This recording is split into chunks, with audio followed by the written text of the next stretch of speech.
Hello friend, السلام علیکم، welcome to explore world. 202 ہفتے پہلے سیریا یعنی شام میں ایران کے سفارت خانے پر میزائل سے حملہ کیا گیا۔ اس حملے میں ایران کے 7 ملٹری ایڈوائزر مارے گئے، جن میں ایران کا ایک ٹاپ کمانڈر محمد رضا زادی بھی شامل تھا۔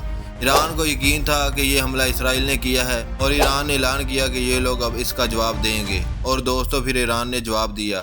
سب سے پہلے تو 8 اکتوبر کو حزب اللہ، جو لبنان کا ایک گروپ ہے جس کو ایران سپورٹ کرتا ہے، انہوں نے لبنان اور اسرائیل کے بورڈر سے اسرائیل پر حملہ کیا۔ اس کے بعد ایران نے ایک کنٹینر شپ بھی قبضے میں لے لیا تھا۔ یہ بحری جہاز اسرائیل کے ایک بلینئر کا تھا۔ ایران نے اس کو گولف آف عمان سے قبضے میں لیا، اور دوستو اس کے بعد ہفتے اور اتوار کے درمیان ایران نے اسرائیل پر ڈرونز اور میزائل سے حملہ کر دیا۔ یہ 300 سے زیادہ ڈرونز اور میزائل تھے۔ یہ پہلی دفعہ ہوا ہے کہ ایران نے اسرائیل پر ڈائریکٹلی حملہ کیا ہے۔ ایران نے اس آپریشن کو آپریشن ٹرو پرومس کا نام دیا ہے۔ اس اٹیک کے بعد اسرائیل کے شہر تیل اویو اور دوسرے شہروں میں دھماکے کی آوازیں سنائی دی۔ اسرائیل کے 720 علاقوں میں سائرن کی آوازیں بھی سنائی دی گئیں کہ حملہ ہو گیا ہے۔ یہ ایک ایمرجنسی وارننگ ہوتی ہے۔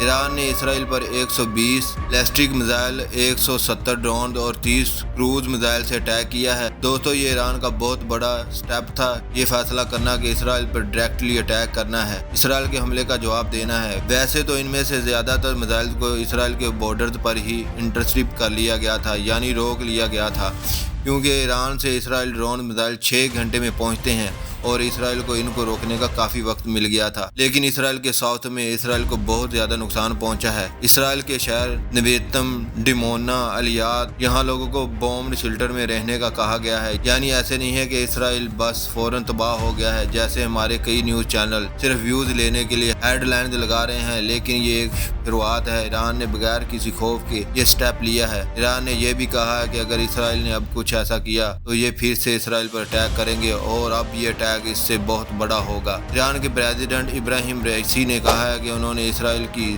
زینسٹ ریجن کو ایک اچھا سبق سکھایا ہے۔ دوستو اس کے بعد یہ بھی دیکھا گیا ہے کہ ایران کے کیپٹل تہران میں لوگ رات کو نکل آئے۔ یہ لوگ ایک جگہ فلسطین کی سکیور میں اکٹھے ہوئے اور انہوں نے جشن بھی منایا۔ ایک اور انٹرسٹنگ بات یہ ہے کہ امریکہ اسرائیل اور ایران کی اس جنگ میں اتنا انٹرسٹڈ نہیں ہے، بلکہ امریکہ سمجھ رہا ہے کہ اسرائیل امریکہ کو زبردستی اپنی جنگ میں گھسیٹ رہا ہے، بلکہ امریکہ نے اسرائیل کو مشورہ دیا ہے کہ ایران کو اب اس کا جواب نہیں دینا۔ دوستو یہ تھی ساری سچویشن۔ اب سوال یہ ہے کہ آگے کیا ہونے والا ہے۔ اگر اسرائیل نے پھر سے ایران پر اٹیک کیا تو میڈل ایسٹ میں بلا شبہ ایک جنگ شروع ہو سکتی ہے، ایک ایسی جنگ جس سے پوری دنیا افیکٹ ہوگی۔ ابھی تو ایران نے ایک کیلکولیٹڈ اٹیک کیا ہے، یہ اسرائیل کو ایک وارننگ دی گئی ہے۔ یہ ہمیں بعد میں پتا چلے گا کہ اسرائیل اب کیا کرے گا۔ ہو سکتا ہے یہ معاملہ یہیں ختم ہو جائے، اس کی شروعات اسرائیل کی طرف سے ہی کی گئی تھی، اور ہو سکتا ہے کہ یہ معاملہ مزید بڑھ جائے، جس کے چانسز مجھے بہت کم لگ رہے ہیں۔ آپ کا کیا خیال ہے مجھے کمنٹ کر کے ضرور بتائیے گا، اور میرے چینل کو سبسکرائب کر لیجیے گا۔ تو دوستو ملتے ہیں ایک اور اچھی ویڈیو کے ساتھ، تب تک کے لیے اللہ نگہبان۔